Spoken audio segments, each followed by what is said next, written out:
안녕하세요. 동북교회 성도 여러분, 박아름 목사입니다. 오늘 신구약 중간 이야기 그리스 도시 국가들의 전쟁에 대해서 함께 보려고 하는데요. 그리스 도시 국가들의 전쟁은 펠로폰네소스 전쟁이라고 부릅니다.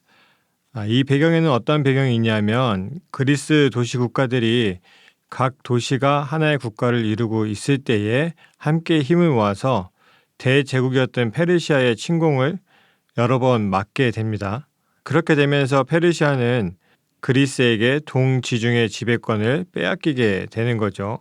그동안은 페르시아가 대제국이고 너무나도 큰 세력이라고 생각했는데 이 바다를 건너서 전쟁을 하는 과정 속에서 당연히 바다와 인접해 있었던 그리스가 유리할 수밖에 없었고, 그렇게 되면서 그리스 도시 국가들이 위상이 높아지게 되는 거죠.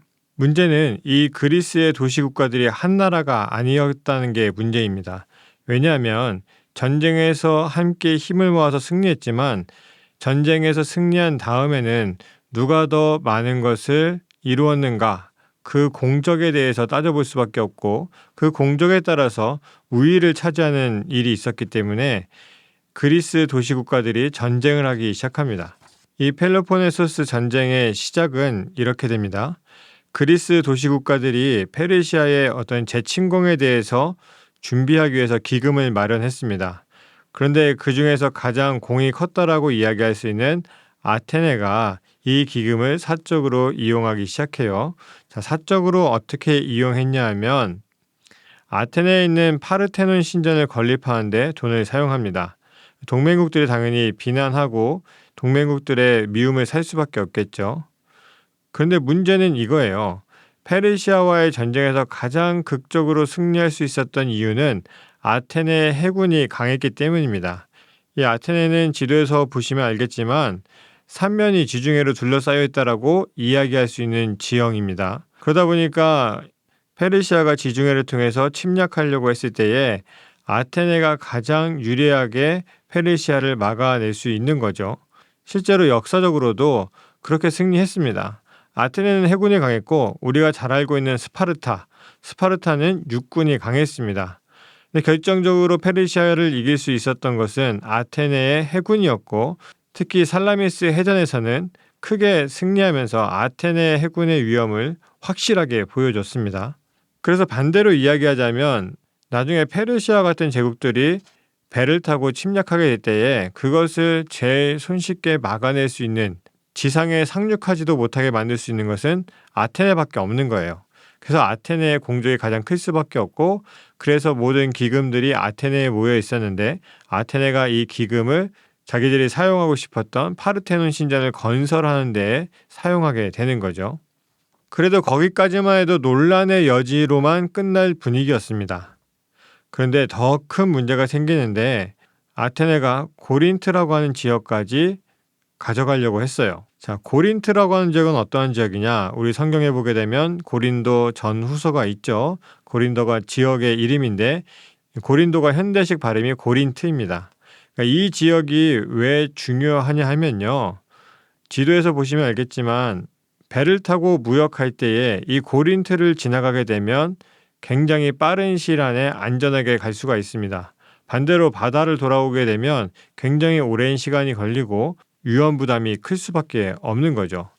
그래서 고린도라고 하는 이 지역은 무역이 굉장히 발달했었고, 이 지역을 지나가는 통행료 그리고 어떤 상인들에게 걷어들이는 세금들, 이러한 돈들이 굉장히 많은 지역이었어요. 그래서 알짜배기와 같은 지역인 거죠.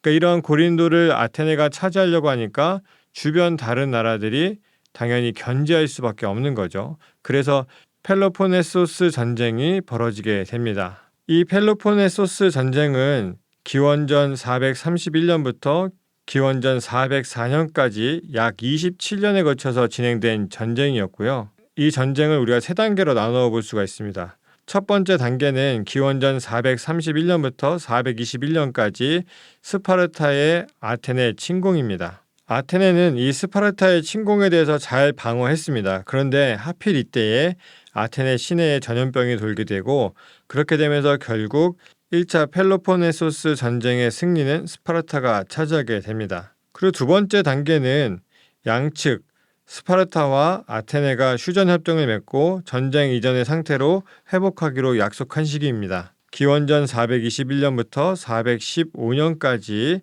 그나마 평화의 시대를 유지할 수가 있었습니다. 그러던 중에 아테네가 시칠리아 내전에 개입을 하게 되고 원정군을 보내는 일이 있게 되는데, 그 일로 인해서 다시 기원전 415년부터 404년까지 큰 전쟁이 벌어지게 되는데, 펠로폰네소스 전쟁의 세 번째 단계입니다. 자, 이 3차 전쟁에서는 스파르타가 아테네와 싸우느라고 과거의 적이었던 페르시아를 끌어들이게 돼요. 그리고 페르시아의 도움을 통해서 육상에서 싸우는 전쟁과 해전, 이 모든 것을 스파르타와 페르시아가 이기게 됩니다. 스파르타는 당연히 아테네의 모든 성을 파괴했고 아테네로부터 모든 함대를 빼앗아가게 됩니다. 이때부터 그리스는 해전의 약세를 보이게 돼요. 결국 이러한 내전이라고 하는 게 누가 더 이득을 보고 누가 더 피해를 받느냐, 이런 문제가 아니라 내전은 항상 모두에게 피해만 남게 됩니다. 승리했다라고 해서 좋아할 것도 없는 것이, 이 그리스는 아테네의 해군을 잃어버리게 된 거예요. 그래서 페르시아를 견제할 수 있는 힘을 잃어버리게 된 거죠. 아테네도 마찬가지입니다. 모든 것이 파괴되고 또 주변의 다른 도시 국가들과의 관계가 깨어지게 되니까 이 그리스가 하나로 뭉쳐지기 어렵겠죠. 당연히 외부에서 적이 왔을 때에 이들이 함께하기가 굉장히 어렵습니다. 특히 스파르타는 이번 기회에 페르시아를 끌어들였기 때문에 이 전쟁을 통해서 이득을 본 것은 결국 페르시아가 되어버리는 겁니다. 그리고 그리스 지역의 패권은 스파르타가 가지고 있다가 나중에 테베라고 하는 곳으로 이동해 가게 되고요. 마케도니아의 필리포스 2세, 그리고 그의 아들인 알렉산더, 우리가 잘 알고 있는 알렉산더 대왕이라고 부르는 그 알렉산더에 의해서 처참히 짓밟히게 되고요. 그 이후에 헬라 제국이 탄생하게 되면서 새로운 강자가 탄생하게 됩니다. 그리스 전쟁에 대해서 우리가 간략하게 보게 되었는데요.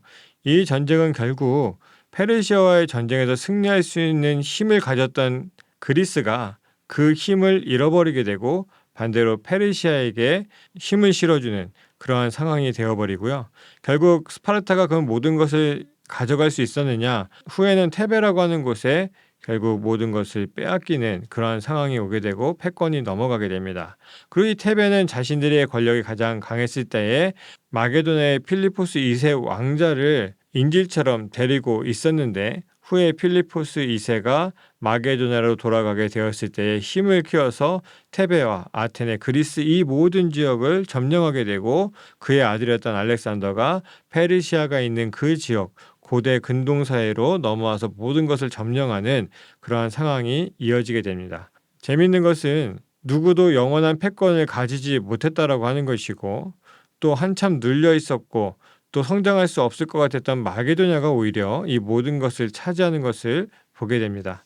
그렇게 되면서 후에 나올 이야기지만, 이렇게 되면서 결국은 헬라 제국이 그 당시에 세계를 제패하게 되고요. 세계를 제패한 다음에 이 알렉산더 대왕이 꿈꾸던 것이 있어요. 그래서 그 꿈을 실현하면서 성경이 번역되는 일도 생기게 되고, 또 고대 그리스어가 이 고대 근동사회까지 널리 퍼져서 모든 언어가 통일되는 그러한 상황도 맞게 되어서 나중에는 이 모든 지역이 그리스어가 사실상 세계어가 되는 거죠. 요즘으로 이야기하면 영어처럼 되는 겁니다.